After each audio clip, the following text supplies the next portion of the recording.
lagi. Salam tani, sahabat mitra tani. Hari ini 24 Agustus 2024. Saya kembali menyapa sahabat mitra tani pemula khususnya dalam tayangan yang luar biasa.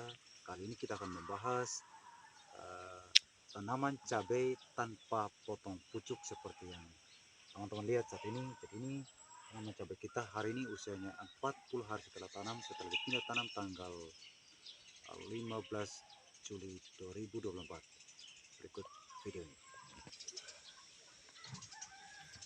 Ya, jadi sahabat, di sehamparan ini adalah tanaman cabai yang usianya 40 hari setelah tanam saat ini dan tanpa potong pucuk, yang penampakannya seperti teman-teman bisa lihat lebih dekat di tayangan kita pagi ini. Dan saat ini tanaman cabai sudah mulai mengeluarkan bunga pertama setelah 40 hari setelah tanam, setelah dipindah tanam di usia 3 mingguan.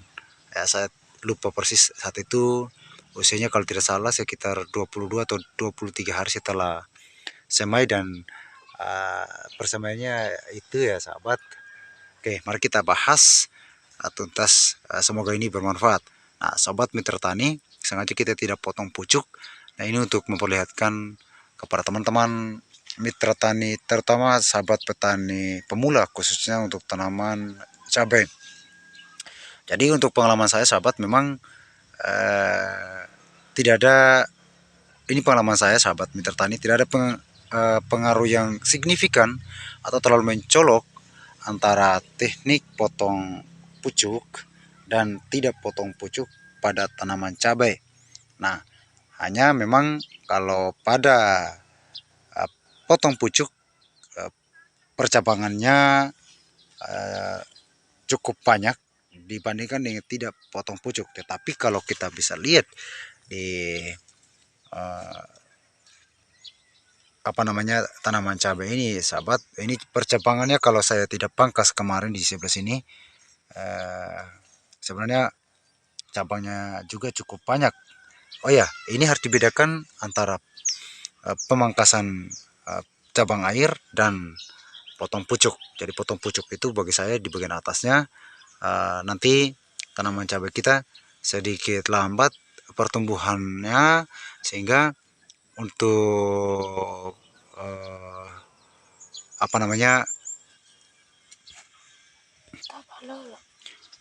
fase generatif atau fase di mana cabai kita sudah seharusnya berbuah sedikit tertunda karena kita lagi potong pucuk ya.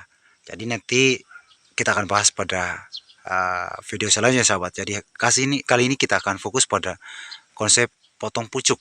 Nah, jadi potong pucuk sering kita lihat sebagai cara metode untuk memaksimalkan pertumbuhan dan kualitas hasil daripada produktivitas tanaman cabai. Ya.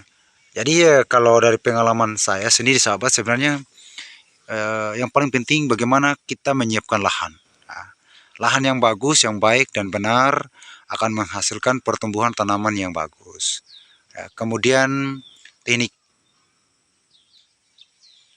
pemupukan yang baik dan benar, tepat dosis, tepat sasaran, tepat waktu, itu yang paling penting. Jadi kalau kita tepat dosis, tepat sasaran, tepat waktu, juga pasti menghasilkan tanaman yang bagus. Jangan sampai tanaman kita sudah tidak perlu lagi pupuk dasar, kita baru beri pupuk dasar. Nah, sahabat mitra tani, hamparan tanaman cabai kita ini asli penggunaannya organik. Nah, bagaimana? Mulai dari pengolahan lahan ini saya cangkul dengan menggunakan garpu tanah atau yang disebut dengan poroknya sahabat. Kemudian saya biarkan kurang lebih 1 bulan dalam terik matahari ini untuk memaksimalkan bakteri-bakteri yang tidak penting yang mengganggu pertumbuhan tanaman kita ke depan supaya mati daripada panas matahari. Kebetulan kita lagi olah pada masa musim kemarau lahan kita ini. Selanjutnya baru saya beri pupuk dasar selama kurang lebih 1 minggu. Pupuk dasar yang saya siapkan adalah pupuk dasar yang saya fermentasi dan saya sudah upload di video ini. Nah, selanjutnya baru saya lakukan pindah tanam dari media seperti ini. Nah, untuk menghindari kematian atau layu paling kurang pada tanaman cabai, saya menggunakan tutup bambu ini. Masih ada bekas-bekasnya sahabat, dan saat ini saya simpan di bawah pohon atau tomat di sana. Nanti kita bahas pohon tomat. Manfaat daripada potongan bambu sudah saya upload di beberapa video dan beberapa channel yang lainnya, dan itu merupakan andalan saya sahabat. Selanjutnya juga saya mencegah OPT yang memungkinkan tanaman ini bisa mati atau layu ya di setiap pagi sore selama kurang lebih ketika tanaman ini di bawah usia 2 minggu, terutama bekicot ya, dan kutu-kutu daun tentunya. Nah, seperti teman-teman lihat, kutu-kutu daun ini hampir tidak ada, bahkan tidak ada sahabat Mitra Tani. Ini semuanya sehat-sehat saja. Saya melakukan pemupukan susulan tanpa menggunakan pupuk makro NPK. Jadi saya tidak anti pupuk kimia sahabat Mitra Tani. Dan saya juga sudah upload di beberapa video saya tentang pentingnya pupuk makro NPK untuk tanaman kita, termasuk tanaman cabai. Saya hanya menggunakan kalsium super dan PO-Sinasa, dan saya sudah upload juga di video ini.